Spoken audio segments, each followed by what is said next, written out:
Hey everyone, Sean and Dave here from Saturday Morning Cartoons. We cannot start this week's show, absolutely cannot start this week's show, until we thank the following people who went to patreon.com to sponsor this show. Derek Haynes, Alex Kazanis, Jack Connolly, Jonathan Renteria Elye, Bill Dixon, the wonderful Melanie Harker, Dr. Jason Woods, oh, the fantastic Allison Keene, the alright Jamal Newman, the so-so John Helter, Battle Mat Fitness, the wonderful David Trumbore, and the one and only Sean Paul Ellis.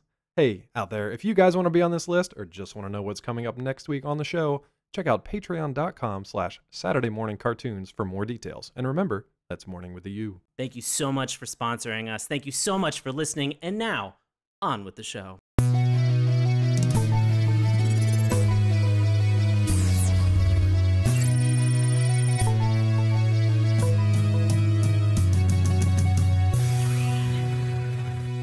Hello and welcome to Saturday Morning Cartoons, the weekly podcast that revisits, reviews, and ridicules some of the world's weirdest animated series. Coming to you from the North Pole, I'll be your co-host, Dave Trumbore. Joining me as always, our very own elf on the shelf, it's Sean Paul Ellis. How's it going, bud? David, I'm doing well, buddy. How about yourself? I'm doing good. You've been watching me this entire month, and I just want to check in with you, make sure that everything's going okay. Am I doing okay? Am I like on the You've been a real good boy, David. A real good really boy. Your elf Real voice. good. Real good. Yikes. No, you've been doing really well. Have we done this bit before? I feel like maybe we did. I don't think so. Have I called you an elf on the shelf in the past? I mean, you probably have. Or was that just between you and me in the dark of night? Probably the dark of night. I don't think you've ever called me an elf on a shelf in a flattering manner, so this feels new. Interesting. It's normally been a mediator or pejorative something. term that you've said towards I me. think we need a mediator here between the two of us. We do. You're in a weird position of power, and I'm not comfortable with it. Anybody else who can help us out? Oh my god, yeah, we have to bring in our elf on a shelf, returning from last week's episode. We have Melanie Harker returning to the show again. I am not an Inceptor elf, A. And B, I cannot help you fools. I am so sorry. Nobody can. It's okay. We appreciate you trying. Can I ask you a question? If you were going to be an elf on a shelf, where would you be positioned? Like shoulder? Where? Is this an uncomfortable question? Well, I don't think I realized that Elf on the Shelf watches you. It's not a tradition that I had growing up, so I don't know shit about Elf. 100%. I don't know shit about Elf like on the Christmas Shelf. Nanny State. What? Yeah. No, it's Nanny State. They now sell like cameras, sometimes fake, sometimes real cameras. No, they don't. That are Elf on the Shelf branded to watch kids. Are you fucking kidding me? No, that's a real thing. That is creepy as shit. Yeah, super creepy. It's like Elf is always watching. I don't. No matter where I you don't are. feel good about this. I'm going to revise my statement, Melanie, Okay. and say you're not an elf on a shelf. Mm-hmm. You're a Mel on a mantle. Okay. I like it. Okay. Holy crap. Did we just crack into the Hanukkah market? We just cracked into the Hanukkah market. A Mel on a mantle. And you can put it right underneath the menorah. Oh my god! You can't put it underneath the menorah. Well, we got to make sure, like in front, underneath. We got to It make would sure get you're wax fire on retardant. it. It'd get really messy. Mel on a menorah? Yeah. I don't know why we looked that I don't know if you over. can put it on the menorah. Yeah, but like on like sort of like the candle portion itself, not like on. What if Mel's a monkey and she hangs from it? Is that sacrilegious? Is that Like cool? a barrel of monkey style, like a little. Yeah, sure. I mean, I'm okay with that. I don't want to be a Ooh, monkey. and it's a chain. And for every day of Hanukkah, you add another little Mel the monkey on the chain. That's genius. Until it topples over and sets the place on fire. Maybe we didn't think this through. Maybe we got to workshop this a little bit more. But it's a good start. If I see a Mel on a mantle with a menorah next year, listeners, I'm going to be upset because you got it here first because no one else in their right minds would put that idea forward. And Sean all thought I of it. ask is The rest for of a us cut. sort of workshopped it. That's all I want. Is just Exactly. a cut. I'm going to throw it out there. We could Go to also patreon.com/Saturday Morning Cartoon. We can also do Mel on a mattress, Mel on a mirror. Whoa. Why would Mel be on a? Why would? Okay, Listen, Sean is just thinking of don't- words that begin with Sean, M, and stop late, bringing up and my there's been boudoir alcohol. work. This is not the space for it. Final idea: Not- Mel on a Murphy bed. That's a reach, even for you. Now, Mel on a I'm mirror still think- is just that is Bloody Mary. That's what that is. That's a fucking weird New Jersey tale. Jesus. We have yet. That's a New Jersey tale. What? Isn't that like a weird New Jersey? I don't know. think that's like a Just- horror Are tale. you combining that's like the specific. Jersey Devil with Bloody Mary? No, there's just like there's a whole compendium of like weird shit The that Pine happens in New Barrens? Jersey, and it's called Weird New Jersey. I think it's just called New Jersey. I don't know. You don't know I about this? don't know that that's a New Jersey tale. Oh. No, just saying Bloody Mary isn't specifically New Jersey. It is told in New Jersey, and I'm sure it has a New Jersey slant. Has actually it a New when it is Jersey told that P.O. way. box. Yes, that's where she lives. Jesus How the hell did we get here? Fuck you. How did we get Oh my here? god. We have yet to have a holiday cartoon discussion that doesn't go completely off the rails and into dark and disturbing territory. We have tried desperately to do one holiday episode that is family friendly, and we have Cookie failed Mouse. yet again this year. Nope. Guys, 2018, we're going to do one family friendly Christmas episode. We can do it. We can do it. We can do it. I have faith in us. We can do it. The holiday spirit. I don't. I feel like we're going to get frustrated because it's going to be that time of the year, and No, we're going I to swear. I think it's going to be good. It's going to be the year without a raunchy SMC episode. It's going to be great. Yeah, yeah. We can do it. We can do it once. And then if people really believe in us and they want us to come back to normal, then we can conjure that up and we can get back into You know- it. Does that sound good? You know, I like in November before we start recording, I'm going to be really grumpy and I'm going to come up with some bullshit excuse about how I've got a cold and how people don't want to listen to the podcast, and I'm just going to lay in bed, and Mel's going to come in and she's going to be like, "Well, maybe I'll just put on your beard and I'll go down and I'll podcast for you." This got weirdly specific. And then she'll call over the two elves that we have that are in the house, Jingle and Jangle, and they'll be like real freaked out. And then she's going to put them on a task to go and find good cheer in... Oh, wait, are we talking about today's episode? We should probably It sounds a lot like today's episode. we should yeah. probably let Jingle and Jangle out of the closet, by the way, Sean. Oh, no, their corpses stay there. Okay. I just wanted to bring that up. We got dark again for Christmas. Dark Elves for Christmas. Yeah, we are talking about Year Without a Santa Claus, which clearly this entire conversation has been leading up to. The line is crystal. Mel, why are we talking about this before Sean gets into the history? So, as listeners may be aware, I'm a pretty big fan of Rankin Bass Christmas specials, and around this time of year, Sean and Dave always come to me and say, what fucking weird ass stop motion holiday special can we destroy from your childhood? Because they know that I love it with except for Little Drummer Boy. We all know my feelings around Little Drummer Boy at this point. Fuck that guy. Fuck that show. But such as, Year Without a Santa Claus is Coming to Town, Jack Frost, all those guys. I love them. Rudolph, they're all great. So I figured we would watch this year. I was shocked to hear that Sean had not watched this before. Neither had you, Dave. Nope, I've never seen this one. I knew the characters from the songs. I'd never actually watched At least you're a little bit further along. You knew the characters in the songs. Yeah. Did you know the Batman and Robin reference? I'm sorry, what? What? I talked to you about this last night, Sean. So Ooh. I know, exactly. That's when it gets personal. Batman and Robin. Arnold Schwarzenegger plays Victor Freeze. Yeah. And when you're introduced to Victor Freeze in that very first scene, he's like in a club, he's like in an ice bar, and he's watching on the TV a scene from Is he this really? movie, and he's watching that song where it's, about You're right. about one of the characters that we're gonna meet in a moment. You're 100% Yeah. right. So that's my little Nice little Easter egg. tidbit for you. Is that the part where he's like, "Nice to meet you"? It's right before that. Everybody chill. Yeah, it's right before all that shit blows up. Yes. Nice.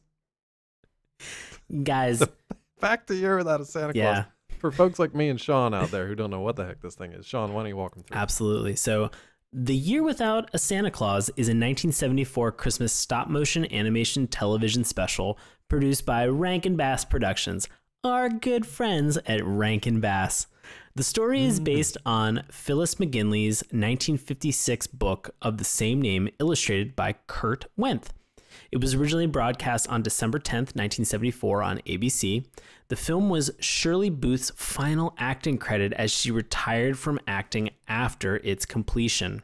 I did not know that. And what an interesting tidbit. And a great role for her to go out on. I just want to add. So says Wikipedia anyway. I guess it's ironclad. Probably what happened. She actually became a stop motion figure after this, and she lives in infamy. This is like a nested horror story within it, where during the production it trapped Shirley Booth's soul. She became almost like a child's play, like a child's play shit. Chucky doll that just like sucked her soul in, and then she has to murder. Yeah. I guess it would be a modern day Annabelle. We cannot do a family friendly Christmas episode to save our damn lives. We have never done a family friendly episode. Period. Hard stop. Yeah, true. True.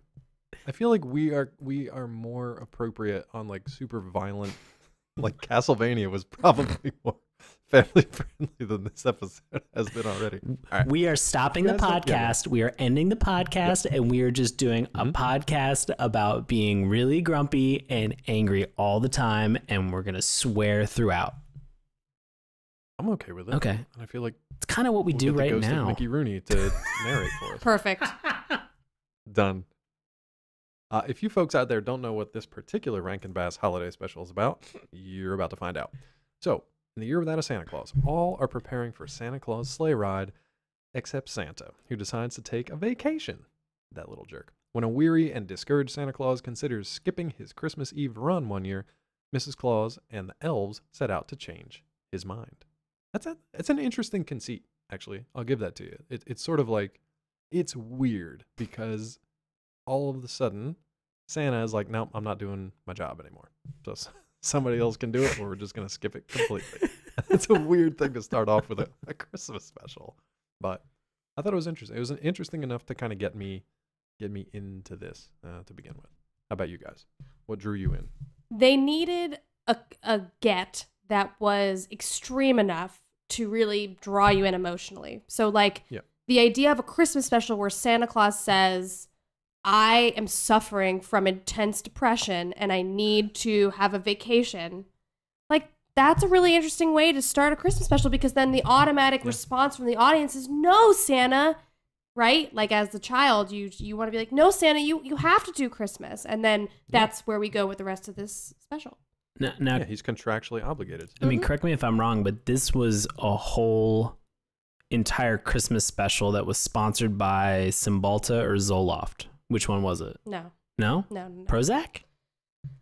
It was the original. It was Prozac. It was Prozac? Prozac. Cool. Got it. You are It going was probably sponsored by like Newport cigarettes. You are going to disappoint me so much throughout this episode, aren't you? All right. What? Well, that's what we do. Yeah, you've listened. You've been on the show quite a bit. But I love this Christmas special. Well, I loved this special as well. You did? Yeah. Okay, that's interesting. I did. We'll see. I actually really enjoyed this one too. Good. It was a lot of fun. Thank you. Yeah, so it's a little hard to talk about the theme song in this one because it doesn't really kick off with a theme song, but there is a title song that comes up fairly early on.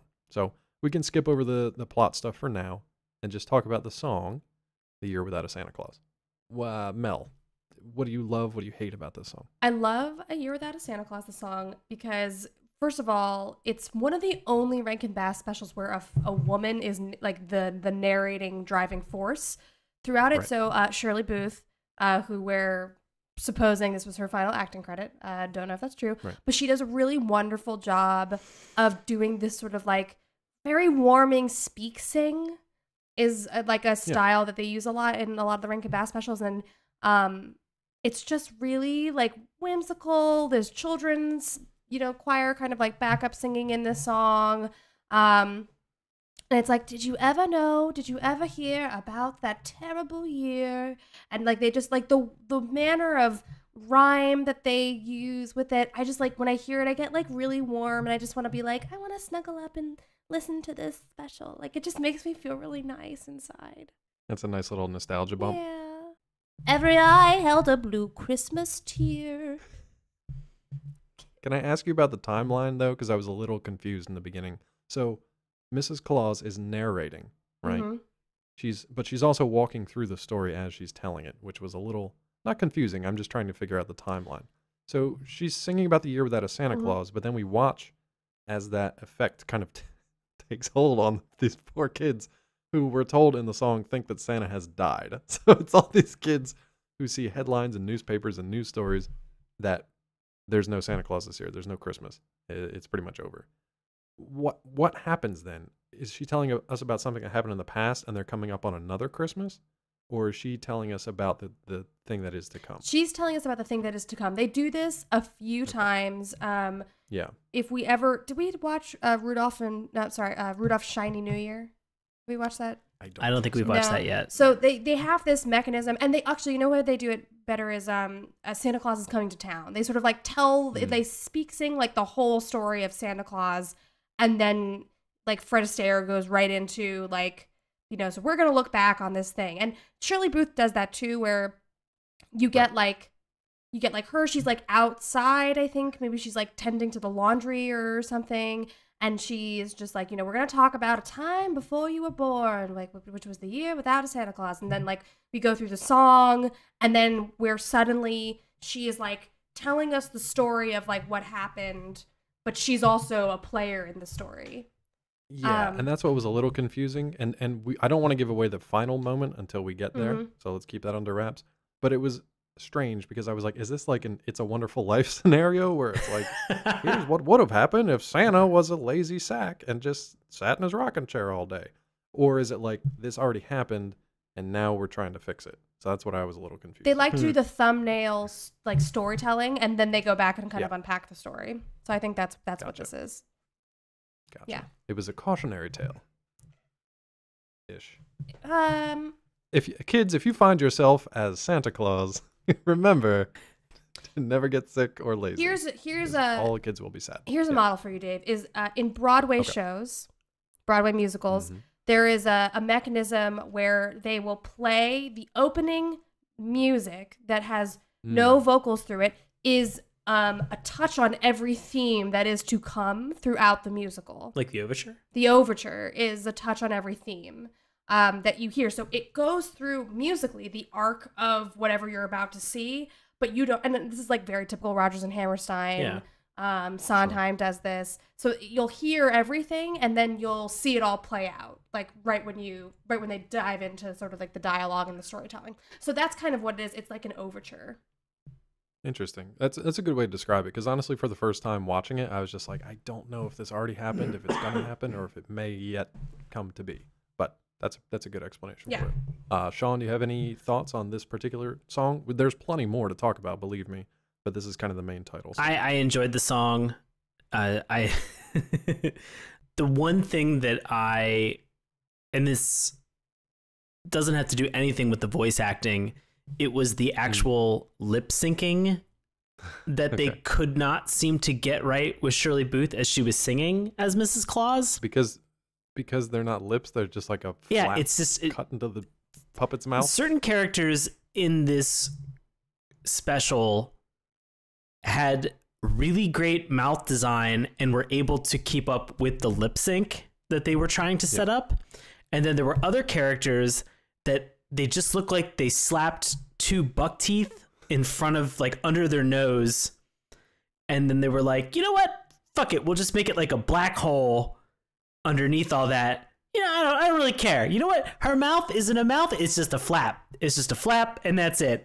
And sometimes it lined up and it was okay, but there were other times. It was the first thing I noticed with Mrs. Claus is I was like, they are fucking with me with this, because you don't realize how much we notice, because we've talked about this on the show before, how much we notice weird things on a face. Monsters by mistake looking at you. God. And then when these things don't match up with the way that we understand how a face works, and we know that they're non-symmetrical, but yet they still appear to us as symmetrical, when these things don't match up, it really is slightly jarring, and I look for it now all the time. And look, this threw me off a little bit. Monster by mistake, there's no excuse, because you're like relatively modern technology. Yeah, you're going to have some glitches sometimes, There's no reason that your child protagonist should look like they're having a stroke in the middle of a scene in which they're talking. But for stop motion animation of dolls 40 years ago, I'll give them a little more slack. Thank you, Dave. Especially for like mouth flapping puppets who are talking and singing throughout the entire episode. Thank you. To Sean's point, the characters that have big old mustaches and stuff and buck teeth covering up their mouth hole, they do look a little bit better because there's less they have to like hide. But for Mrs. Claus, they decided not to give her a mustache for whatever reason, and she's just kind of out in the open. So it's a tough one to start with. But for me, it was still charming, and I'm a stop motion geek, so any of that stuff is just charming to me. It doesn't bother me. Thank you. Since we've already talked about some of the characters, what do you got, Sean? What do you got? I want to ask us the question that is the entire idea behind this show, is that what's going on with Santa Claus? Okay, he's gotten almost 365 days to the next single day that he has to actually do work, and now he's sort of belly aching. Well, hold on now. And complaining. What do you think Santa's responsibilities are throughout the year? It doesn't seem like it's that much, because it's like a high-level supervisor, because he's not making the toys, he's not training the reindeer, he's not making meals or doing anything. Presumably he's just signing elf checks and handing them out. He's just calling down to the workshop. He's a CEO. He's got people to manage. He's running the company. He's got to put people in line. He's got to broker deals. He delegates. Santa's got a lot to do. He's got to make sure everything runs. He's the only one to make sure. He doesn't really. And if you take him out, literally everything shuts down because everyone else stops doing their job. I'm actually going to say this. I really don't think and we get into this very early in the show, I really think that if he decided not to do this, somebody else, Jingle or Jangle, would have picked up the slack, or Mrs. Claus would have picked up the slack. Mrs. Claus was ready to go. And they would have done it without him. But they played into his ego that he has, and they were just like, you know what? Let's find some excuse. Let's find some reason to kind of like help quell your fears about this, Santa, that nobody cares about you and there's no goodwill on earth, and let's bolster your confidence back up. All right, you're a unique little snowflake Santa Claus. Let's talk about this though. What do we think was actually wrong with him? Do we think he was sick? Do we think he was just old and tired and needed a vacation? Or do we think there was something more personal, psychological? He's depressed. Every sign points to clinical depression. Yeah. No, he has clinical depression, and I think everyone deserves if you are having a rough fucking day and you feel undervalued, and what's the point of it all? Like, you gotta take time for you, man. Or you you need to have a reflection point, and that's what this whole experience is it's a reflection point for Santa to rediscover why it's important. But I think even more importantly, Santa gets something that he had never asked for really to begin with. Yes, Dave. Or you know what you need? He needs something to do. He's a man of action, right? Yeah. The rest of the year, he's, like we said, he's managing, he's delegating, he's supervising, he's making sure the lists are checked and they're all in order and everybody's good to go and all the logistics and everything are figured out. He's eating a lot. He's got to gain all that weight. He's got to keep that beard nice and trim and shiny white. But he needs something to do. He's a man of action. The one night of the year, he actually gets to fly around the world. Like, he's doing everything he can possibly do in that one night. So I love the fact that, yeah, he's depressed and he's under his blankets and he looks super cozy and he calls off Christmas. But the way to get him going is to give him something that he needs to solve. He needs to rescue his buddies. We'll get to that in the plot. But Mrs. Claus basically provides him with action to do. He needs something. He needs a goal to complete, something to physically do. And that snaps him out of it pretty quick, which I thought was nice. Or he needs to think that Mrs. Claus is scheming on something, and that he needs, and that again, he needs an action to be able to figure out, what are you scheming about, Mom? I want you guys to think about who the villain / antagonist of this piece is, and we'll get to that in the plot, because I think it might be an interesting response. But since we've talked about some of the characters, let's go through them. Mrs. Claus, how do we feel about her? Mel? I like Mrs. Claus. I think, as Sean is insinuating, or you're both insinuating who is the actual antagonist here, Mrs. Claus is kind of the villain. Oh, I don't think that. Oh, no? I definitely. I mean, she's the catalyst for this entire. Well, not the catalyst, but she's the catalyst for the action that occurs in the rest of the movie, and more importantly, she completely abdicates all responsibility for making it happen by saying, "Well, Jingle and Jangle, who we'll get to in a second, they're up to some no good shit," and then he's like, "What the fuck?" And then he goes down to help save his buddies, as you mentioned, Dave. Yeah. She sets all these pieces in motion and then just like takes the hands off the rein and it's just like, nope, see what happens. That being said, something I love about Mrs. Claus, and just like the design of Mrs. Claus, is being a diehard Rankin Bass fan. I'm pretty sure I watched these movies in some sort of chronological order, meaning I watched Santa Claus is Coming to Town first, because that is really the origin story of Santa. And in the origin story, Kris Kringle falls in love with a woman named Jessica. And Jessica is a redhead. She's a teacher in this town. And so when you think about like where Mrs. Claus came from, like she was just like a woman in town, a town that was dull and gray. And Kris Kringle came along and like filled her life with color. Oh my God, Sean.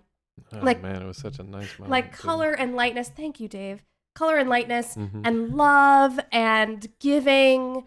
And when you see the design for Mrs. Claus in this episode or in this special, you see there are like streaks of red that are in her white hair because that's who she was. I mean, or she is, deep inside. And then you kind of see some moments of like humility from her where there are other characters that are, I don't know the right word for it. They're like larger than life's not the right thing, but they're like they're just like figures in our mythos on Earth. Yeah, they're kind of like powerful myth figures. Right, powerful myth that she like comes to meet, that like even Mrs. Claus, who you think of as a child is like, oh my God, Mrs. Claus is like this, this character, this person who's like not real. But then in this moment when she meets these other people, these other myth people, like she's like, I've never even met them before. And you're like, oh my God, that's right. She was a human just like us. Yeah. Like, and now she's this mythical character. So that's kind of a fun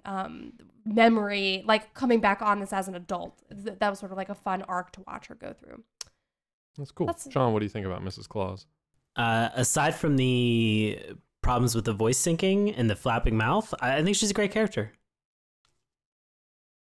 Yeah, and they had a lot of fun with her, too. I like the stuff that they did with her. And to Mel's point, it was really interesting to see her as the narrator, as the main character, as the driver of the action throughout the movie, for better or worse. And I really like the design. We'll talk about that in the animation style in a little bit. But yeah, I like the design of both Mrs. Claus and Santa Claus. And Shirley Booth was fantastic as the voice. For Santa Claus, however, how do we feel about Mickey Rooney on his Santa Claus? Mel? I like Mickey Rooney on his Santa Claus. I think he is Santa in a couple other. Right, I'm pretty sure that Mickey Rooney does the voice for Santa and a few other Rankin Bass things. Yeah. So I like it. There's kind of like an affected accent that he does, which I've just come to associate with that because that's what I've remembered it from as a child. And like the affectionate calling Mrs. Claus of like, gosh darn it, Ma, what have you done now? Like the affectionate, God damn it, Mrs. Claus. Yeah, there's just something I don't remember. I remember that, but I just remember it affectionately. But yeah, that's about it. I don't know. For me, there was he had some weird deliveries in this that kind of took me away from it. When he was kind of about town and going about his business, I was like, okay, he seems Santa Clausy. But then there were other times, especially for his songs, they kind of felt a little off for me. He creeped me out a little bit. I don't know if it was the Mickey Rooney voice or the stuff he was singing. I don't know. There was something just a little off that I was like, I don't know if I 100% trust this Santa. I don't know if he's back on his rocker, if he's okay to return for Christmas time. I don't know. What about you, Sean? I thought that he was fun as Santa. I think it was interesting to see some of the choices that they made when he goes down in the light of day to interact with a lot of these town folks, where he's very hesitant and sort of tripping over his own words. I don't know. I guess I kind of think of a guy who flies around the entire world delivering presents as being relatively confident, but then in this moment he's just stumbling over himself the entire time. And so that was kind of interesting to see that. For 2 seconds, I think I feel the same way as you did, Dave. It took me sort of out of it for a moment, but again, Santa Claus is Santa Claus, and I like seeing him in this Rankin Bass fashion. It's always fun. Fair enough. We got to talk jingle and jangle, but before we do, I have to say, this year, for whatever reason, the term jingle jangle is fucking everywhere. What? Jingle jangle's on Riverdale. Jingle jangle is on Riverdale. It's like the drug or whatever they call in Riverdale. Really? It's it's something at Trader Joe's. It's a brand of food or something at Trader Joe's. It was recently in headlines as a new movie script or TV series pitch that was greenlit by something. They're like, so and so orders jingle jangle. I'm like, it is literally everywhere. So this is the 4th place that I've seen jingle jangle this week alone. And I think that somebody's fucking with me because it's not a normal thing to show up that often. So now I'm just waiting for the Christmas carols to start playing and hear about that jingle jangle. So hey Dave, talk about jingle jangle, the elves. What are they? Hey Dave, real quick. Yeah. Hey Mel. Now that Dave's not listening and we have this aside really quick, let's just pepper in the word jingle jangle throughout the rest of this podcast just to see if we can continue to fuck with it. Oh yeah.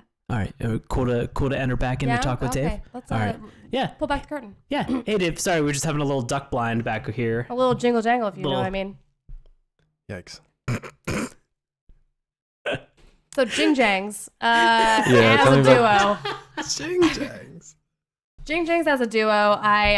Now these guys are elves, right? Because I don't know the difference between gnomes and elves in this. You know what? They bring it up and then they dismiss it immediately. Don't give too much thought to it. We cannot harp on. I've never seen a gnome in one of these. It's always elves. Always elves. Like I said, don't harp on it too much. I'm not. Just don't think about it. I think Sean's going to, but we need to. I'm going to get to the bottom of this gnome conspiracy theory. This is my thing. I think you're being a little jingoist right now, a little jingle jangoist. Okay. Oh, so,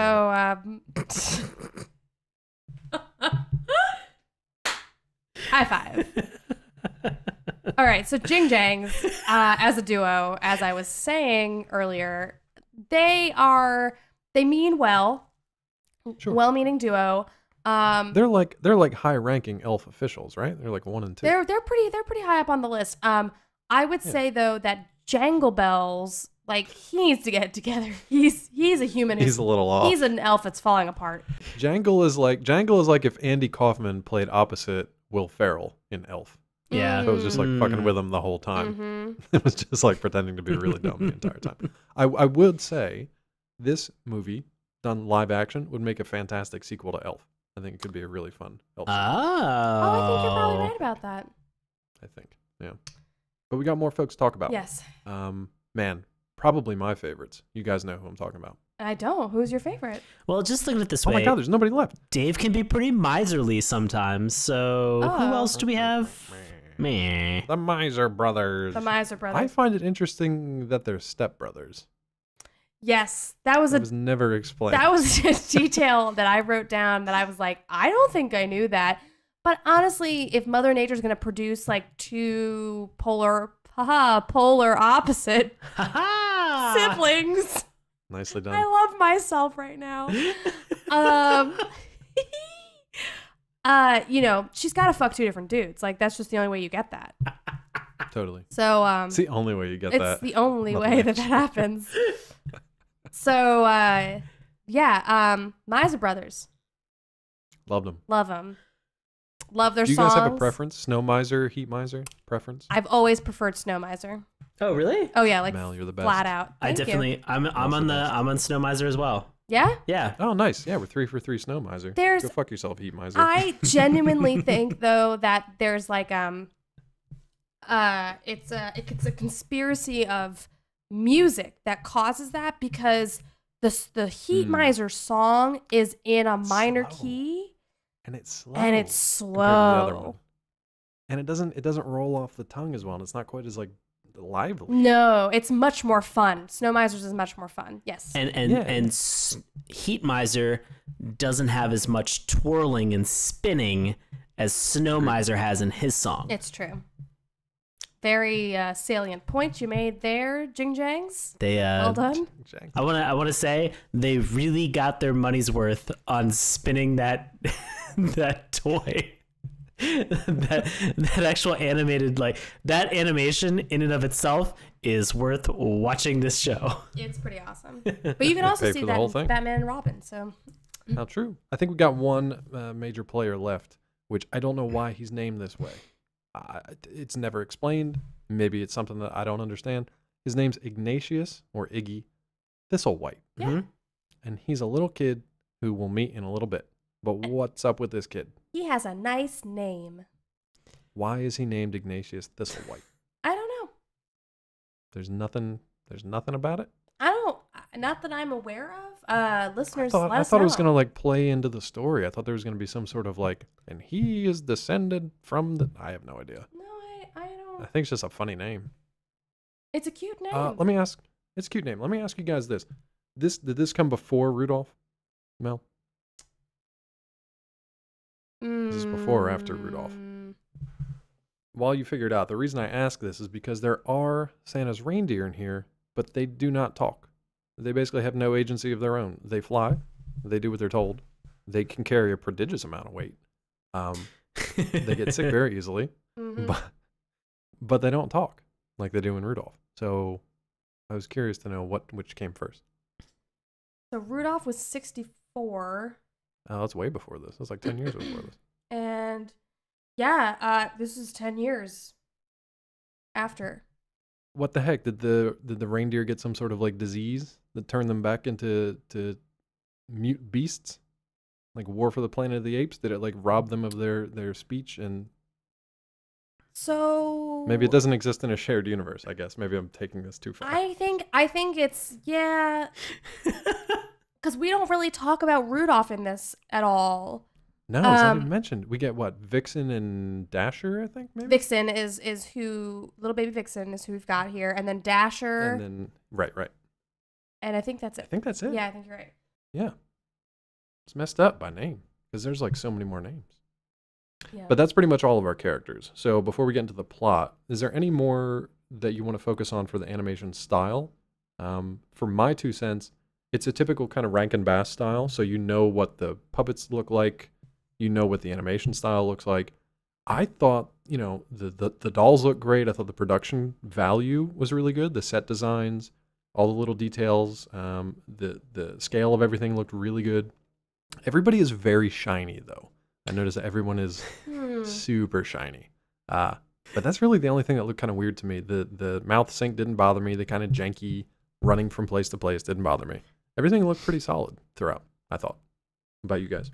I love the character design for these Rankin Bass puppets. That it's typically just a face that is the shape that we're accustomed to and we're used to, with a mouth of varying sizes and degrees, and then it's always the weird bulbous noses that they have for these characters. That I don't know why. It's just so funny to watch. They feel satisfying to me. Yeah. Like the design, the paint and design on Santa's nose, where it's like red and then like fades out. Like I can feel in my mind, going back to my love of strawberry shortcake dolls, like that texture. Like I can feel the texture of like what that feels like, and I'm just like, oh, it's satisfying. I don't know why. It's like really comforting. Yeah. Some of them had like weird little like bumps or like not dots like freckles, but like weird little like lumps. And I was just like, what? You're talking about specifically the cop has those it looks like pimples on his chin, but like evenly spaced and like evenly distributed. Oh yeah, like a perfect storm of acne. Yeah, it's like a Connect 4 grid just on his chin. Yeah. There's just weird little details and eccentricities. I love the design of Heat Miser versus Snow Miser, both of them. The other power that shows up a little bit later on, I was not super impressed with her design, but I thought it was cool. Yeah. There were some cute little touches to it, but just not what I expected. It's not the most impressive, and Rankin Bass gets into like sort of the more pagan side of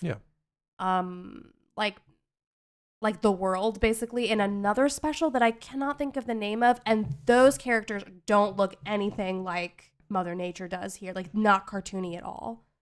What's interesting is this was not Jesus-y at all. This was just Santa Claus and Christmas and presents and whether you get them or not. Like there was nothing religious about this thing other than obviously dealing with Christmas, but the focus was on Santa Claus and the Santa Claus mythology, which I thought was interesting because you might as well just have it be a pagan, a secular, or not secular, but like a pagan holiday at that point. So interesting how they didn't really shoehorn any religious stuff in here at all, which they could have. I mean, it's a Christmas movie.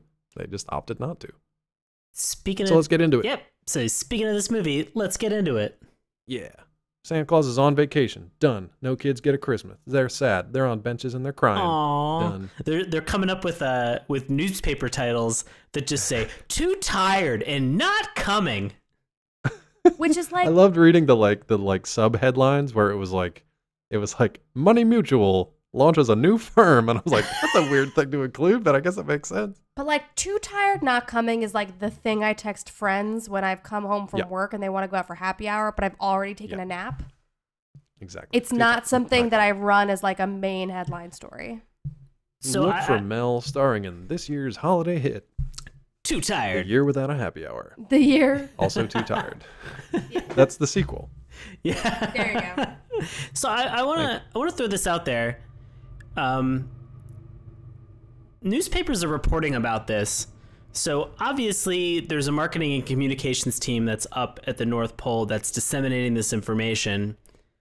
Sure. This also makes me think and leads me to believe that everybody knows that Santa Claus exists in the entire world. But then there's the question about, do we believe in him?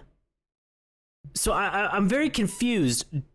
Everybody seems to know and understand that he exists, but people don't seem to believe in him. But they also are reporting front page news that he is not doing his job this year. So I'm confused about the whole reason for having this show. I enjoyed it.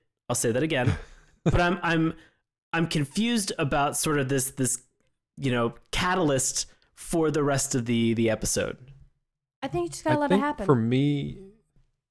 I think for me, it was about the loss of the magic of the Christmas spirit of the Christmas season. So they've established that everybody knew Santa Claus was real, that his job is to, deal with Christmas once a year. Because even the kids are like, yeah, we know Christmas wasn't here last year and Santa wasn't here, but whatever, it was fine.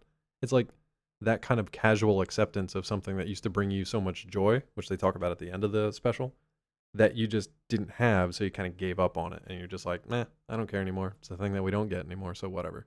I don't think it was handled that well, because when they do bring it up to some of the kids and some of the other people, at first they're just like, I don't need a Santa Claus, and then they have like one sappy song, and they're like, I love Santa Claus and Christmas time, and I can't wait to see it again. So the execution wasn't great, but I think the sentiment was fine. And I mean, for little kids watching this, you know that it's all going to be Santa time at the end anyway, so it's fun. I just want to point out that your accent for somebody living in Southtown, Dave, is perfect. Oh, no, it's great. I mean, I live here. They literally sing about a song. They sing about a town down in Dixie, and that is currently where I am. So, and it's going to snow. It's going to snow tonight. It's going to snow tonight into tomorrow morning in the place that I'm currently living, which is crazy. Are you serious? Yeah. Yeah, as we're recording this episode, it's supposed to be like 32 tonight and precipitation, which is snow. Wow. It's gonna snow, ho, ho, right here in Dixie. It will be crazy, white isn't it? overnight. There will be snow. It will be I was cold.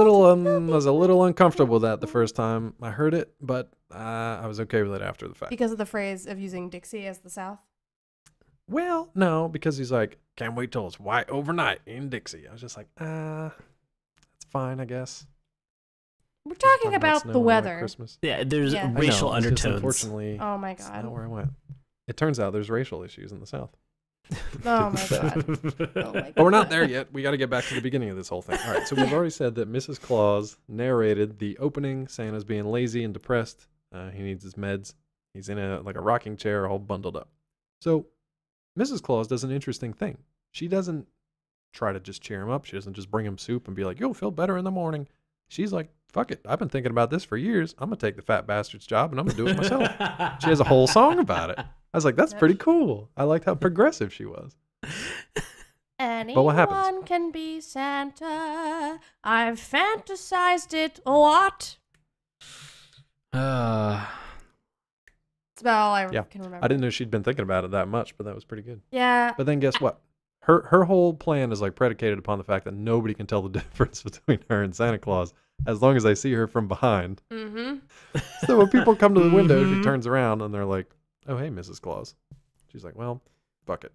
Plan B. Plan B it is." I'm kind of upset that she abandoned ship on that idea so quickly. That could have been a really I would have watched that movie. Yeah. Me too. Maybe Mrs. Claus Saves Christmas. Oh, what a great title. Yeah. Done. With the help of the Miser Brothers. Anna Kendrick. No.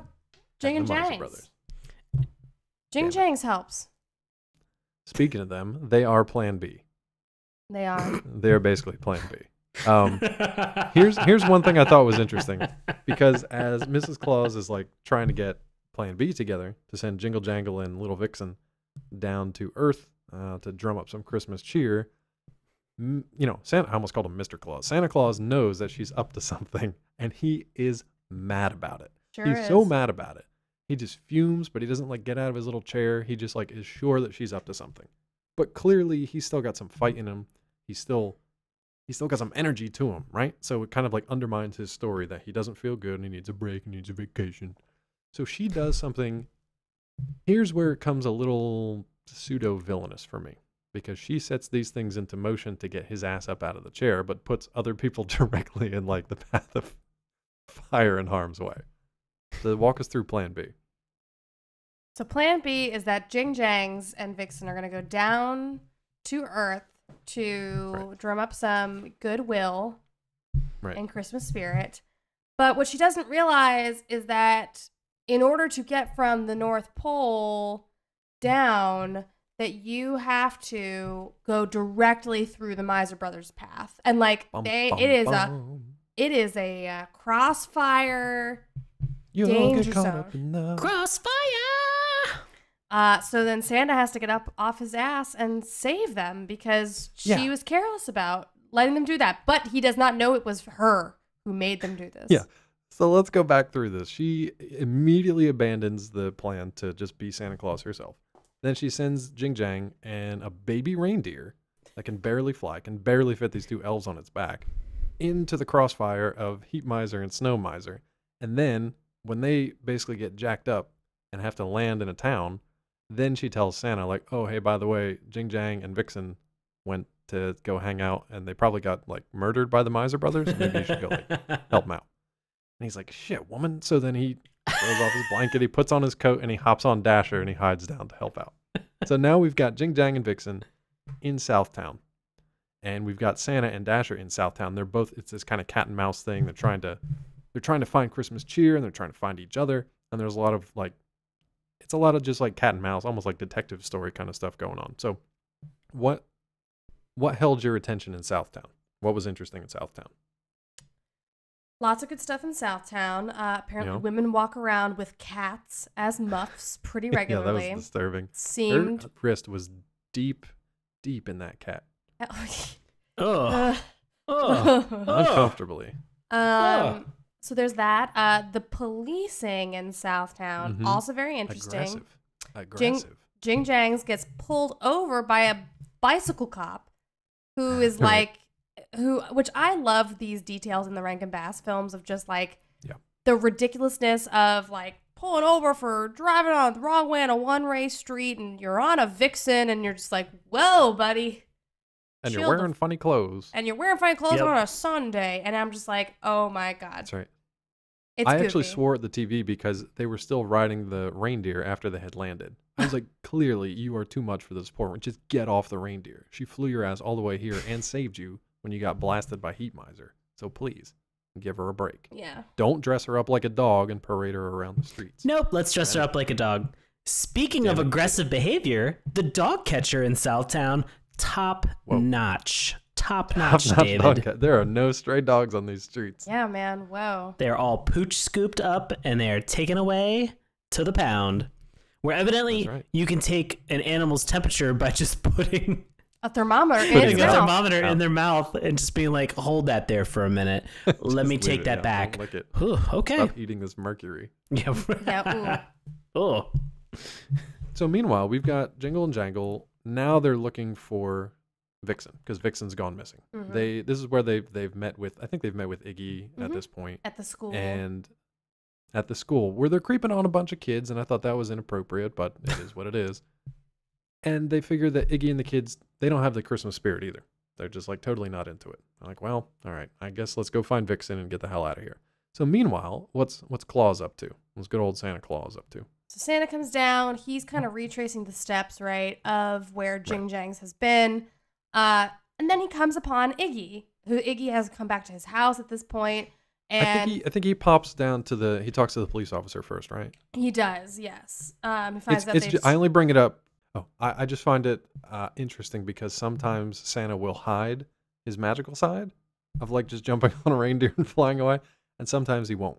So it was just interesting to me that like sometimes he'll just like hide in the bushes, and other times he's just like, I'm just gonna fly this fucking reindeer out of here in the middle of broad daylight. He chooses his moments. He does, but it's interesting because it's slowly like building up the magical energy again. So I thought that was interesting. Well, and he also reserves it for people who are already believers. So he talks to the policeman, and he's like, well, there's clearly no Christmas spirit here because that guy was a total asshole. But then we go over to Iggy, and we meet with Iggy's parents, and, you know, Iggy's mom hears Santa sneeze, and he's like, oh, come inside. You know, like, we'll give you something for that cold. Way too trusting of the family. Lovely. I thought that was so lovely. I always thought that was really nice. And then they have this like lovely, it was very nice family moment, and you know he's drinking his tea, and then they talk about, you know, like Iggy's like, I don't believe in Santa. Do you, Dad? And he's like, of course I believe in Santa. And then it becomes this like, I mean, the song's a little extreme. I'll give it that. Like, if you know, I believe in Santa. Yes. Let me ask you this. Yes. If you're invited into a stranger's house and you sit down for tea, how appropriate on a scale of 1 to 10 is it to just start singing a song no one's ever heard before? I find it very appropriate. I mean, I will do that regularly. I think if you're Santa Claus, you can get away with that. I think you can. Again. And everybody joins in. It turned nice. Yeah. Mm-hmm. Again, Santa is picking his moments. Mm-hmm. Yes. So he believes in himself like he believes in love. Jesus. Yeah, that's nice. It's just really nice. Neither of them exists. What? Sorry, I missed the point of this show completely.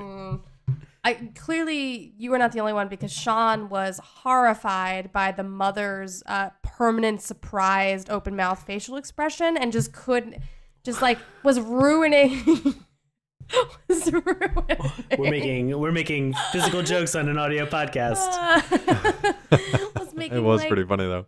Horrible comments during like a very touching song. Her mouth looked like a blow up sex doll. If anybody's trying to figure out, like they ran out of dolls, so they just like grabbed a plastic blow up toy, just filmed it. You guys are the fucking worst. Speaking of the worst, the mayor of Southtown. He's the real worst. Yes. So then we go to the mayor of Southtown. Iggy and Jing Jangs are trying to hit him up because they... Oh, this is another lesson that I thought was very funny. So Iggy finds out that they're in trouble. Iggy's dad is like, you know what, son? When someone's in trouble, go with these strangers. I always say, go straight to the top. Yeah. Which is like not how that works. We have systems in our democracy, and going to the mayor is not a part of that. But you need to go to the top man, Melanie. Top man. I get it. They're all men. I understand that. No. We currently, mayor of Atlanta is Keisha Bottoms. Mayor Keisha Bottoms. And when we get down to it in this episode, the top person who's making decisions is a woman. Is a lady. What do you... Think about it. the top Just person who's think making about it. decisions? Top person. We'll get to in that in a this little show bit. So who's the making mayor, decisions. in the meantime, basically lets the audience know that it has not snowed in Southtown In 100 years. So he basically makes a deal with Jing Jang and Iggy that if it snows, he's going to let Vixen go free, which is a weird thing for a mayor to be like weirdly in charge of a dog pound, but okay. But he's also going to call every mayor in the world and make sure that they have a holiday so Santa can get a day of rest, which I thought was a bit extreme. I also was confused at why Santa needed an extra holiday, but that's fine. Yeah, this sets up the whole thing with Heat Miser and Snow Miser. We get a little bit of visitation, a little bit of back and forth, but we also get the arrival of Mrs. Claus once more to kind of continue with these machinations that she's set in progress, in motion to begin with. So tell me about the back and forth with Heat Miser and Snow Miser and how that ultimately leads to the end here. So we go, because if we're going to get a snowball and the chance of a snowball in Southtown, if you will, Right. we got to right. go to Snow Miser to get Of him course. to make it snow. And Snow Miser is like, well, that's hilarious. You know, that's under the charge of my brother Heat Miser. Right. Stepbrother, yeah. Stepbrother. And so then they have to go to Heat Miser, and Heat Miser's like, this is why I like Snow Miser better. So Snow Miser's like, I will definitely do this Yeah. if Heat Miser is okay with it. One snowfall in a southern territory. Heat Miser, on the other hand, is like, great, I want the North Pole permanently, which is Yeah, like a little not how extreme, you bud. negotiate. Yeah. A little crazy. A little. Can I also ask you guys this question? Whenever a guest stops by to visit, do both of you burst into song with choreographed dance and minions, just basically saying your name over and over again to let people know who you are? 100%. Yes. We have. It's a little couple. They ballroom dance together. They have hats. They look they look start kind with. of like you. Yeah. They're just very small. Yeah. Very tiny, and they start with hats, and then at the end of the song, the hats disappear. I like it. It's Yes. Yeah, very it's specific choreography. It's very enticing to watch. Mm-hmm. We're very satisfied with it. It's very good. So, as you guys may have guessed, these two jerk brothers don't get along. So, if you can't get the brothers to get along, then where do you have to go? Gotta go to the top. Oh, now we get it. Oh, we got there. We got there. Together. So we gotta go to Mother Nature. Heck yeah. And she has a pretty good idea, actually. I mean, do you want to talk about her design a little bit here since we teased it earlier? So her design is a little strange. She's got like kind of an elongated, almost Pinocchio-like nose. Yeah. You know, she's got a really cool hat that's a bird's nest, and there's a little bird hanging out in her nest up there. Got a bird on it. Yeah. Got a bird on it. Put a bird on it. You know, she's outside enjoying the nice spring weather because it's Yeah. spring all the time where she lives, and you know she's having tea, and that's really nice. Yeah, with her little animal friends. with her little animal friends. And she's more than happy to talk to, you know, Mrs. Claus, and Who had never met her before. This is the first time that they're meeting, which is something you mentioned earlier. yes, which I thought was really cool that they had just like brought that, you know, back around.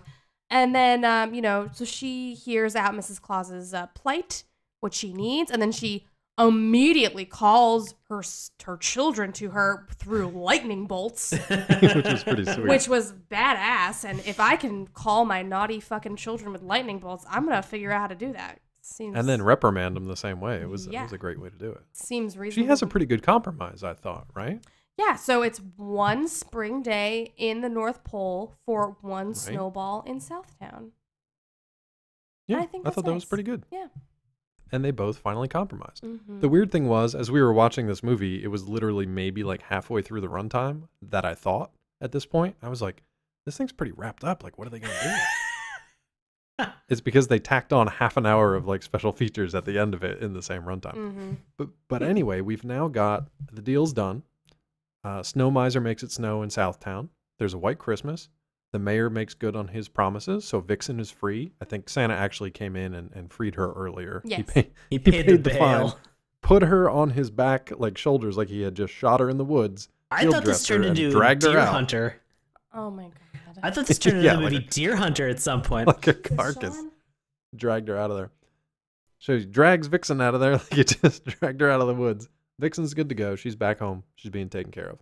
Everybody's got Christmas, a white Christmas in Southtown. all the mayors around the world have been called, and they are now celebrating Santa Claus and Christmas once more. The cute thing was, they kind of had this like hands around the world with all these different children of different nations. They came together, they made presents for Santa, they sent him to the North Pole, they sent him cards. But it was one poor, sad, crying girl singing Blue Christmas that really got him motivated again. I was confused because he seemed super proud that he made her cry, but he was also he was also inspired him to get back to being Santa Claus again. So walk me through that a little bit. Well, everybody knows that Santa is powered by crying women. Oh my God. Right? Yeah. That's like in the mythos. Powered by tears. No? Well, then what's up? Santa is touched emotionally by how wonderful a sentiment it is to be missed, and that it's going to be a blue Christmas without him. No. And, you know, and then he's like, well, I gotta go because I gotta make sure they don't miss me.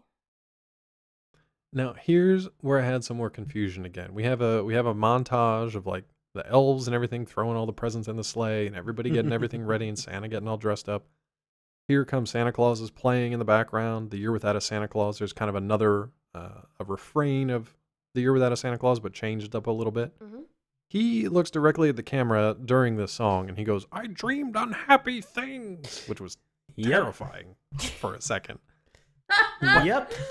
But I have a question now at the end. Was this entire thing just his dream, his nightmare? Ooh. No. He literally wakes up at the end, though, after saying, "I dreamed unhappy things," and then it does the shimmer thing. No. And he wakes up and is like, "It's Christmas. I have to go." No. Oh, that's a great man. idea. I gotta watch No. it again. No, it's I don't not. know, man. No. There are no gnomes in the North I Pole. don't know, man. Maybe this is all Santa's dream, man. I'm freaking out. I'm freaking out, man. freaking Help out, me man. Mel. So what happens? Walk me through it, Mel. What happens in the end? That's it. You basically brought us all the way That's through the end. mean? What do you mean that's He it? drives down Santa Claus Lane, and then he's like, "It's fucking Christmas." That's the whole thing. Does he happen Dude, I to gotta watch it deliver? again. Does he happen to deliver any toys to anybody? I guess Iggy gets a bicycle and Yeah. shit. What is mom and blow up doll?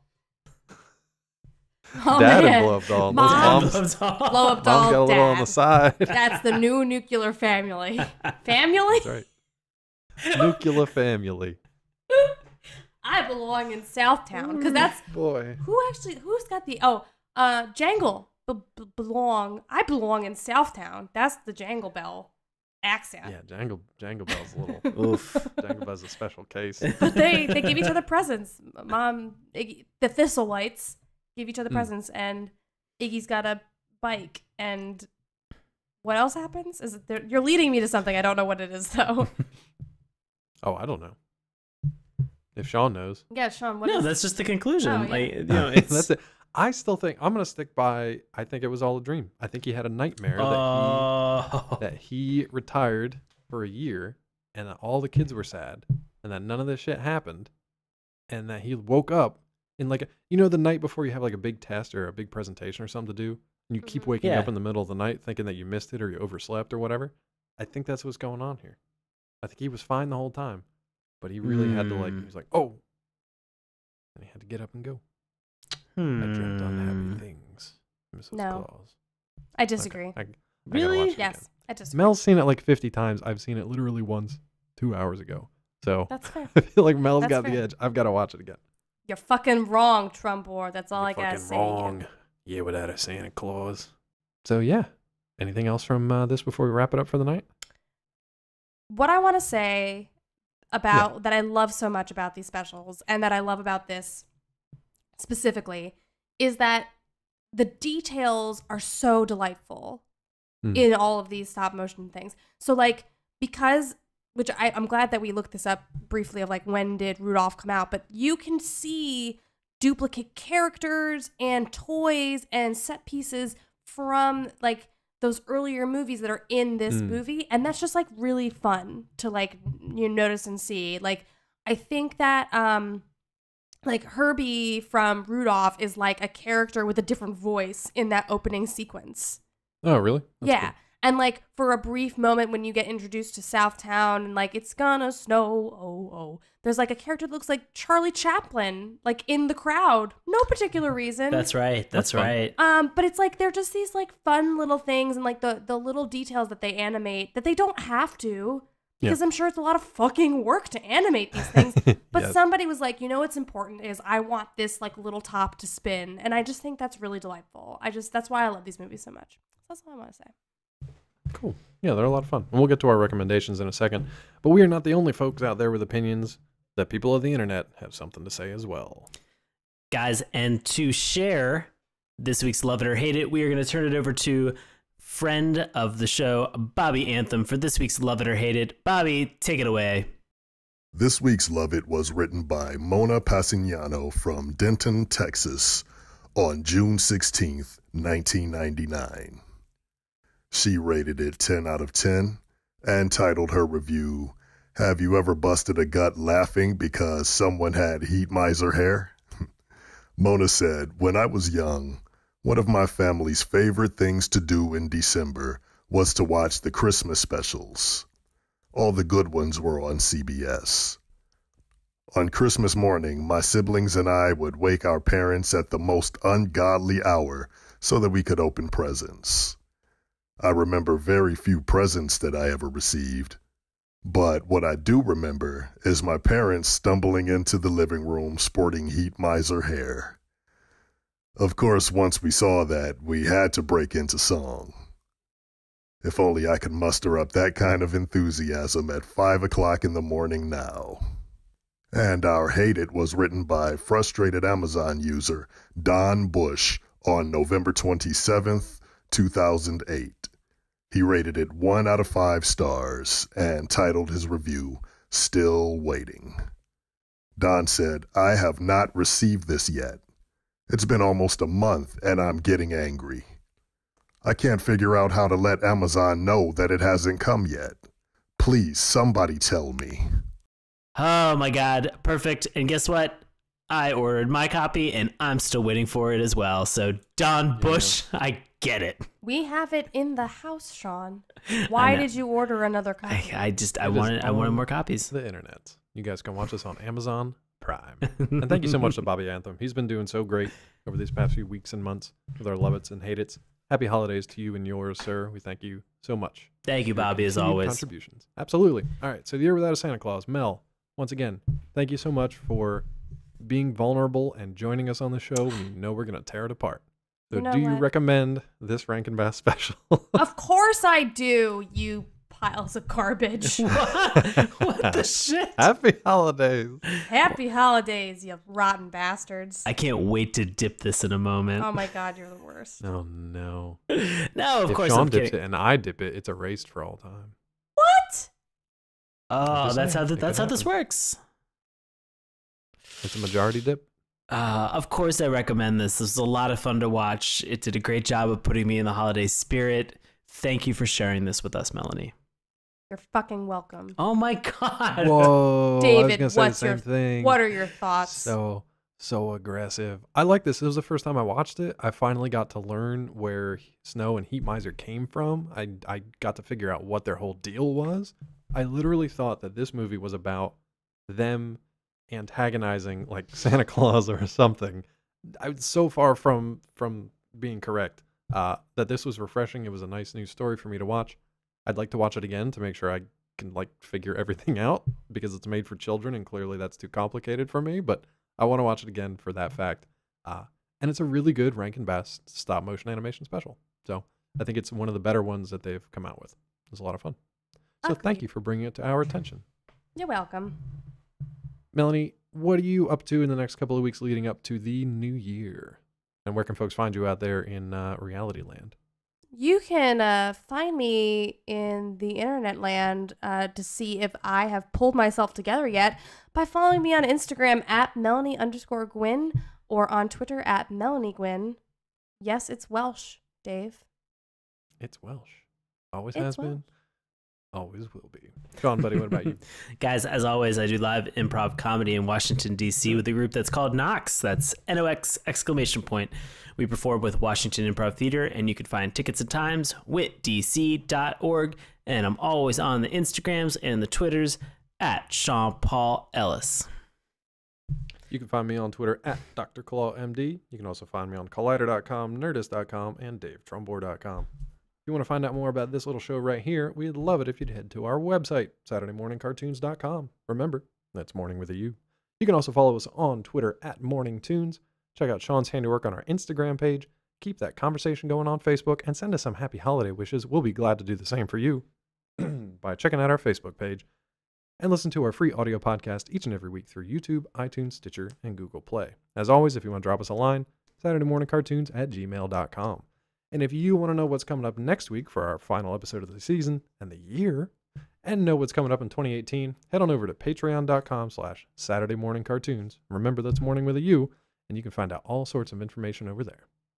Thank you guys so much for being with us this year. We got one more episode coming up, but it's going to be a fun one. It's not quite what you're expecting. No more holiday specials for us to ruin. I know you're sad, but we thank you for listening. We thank Mel for joining us. Happy holidays to everybody out there, and we will see you next time. Hey, everybody. Thanks a lot for listening to Saturday Morning Cartoons. Now, if you'll excuse me, I have to transform and roll out.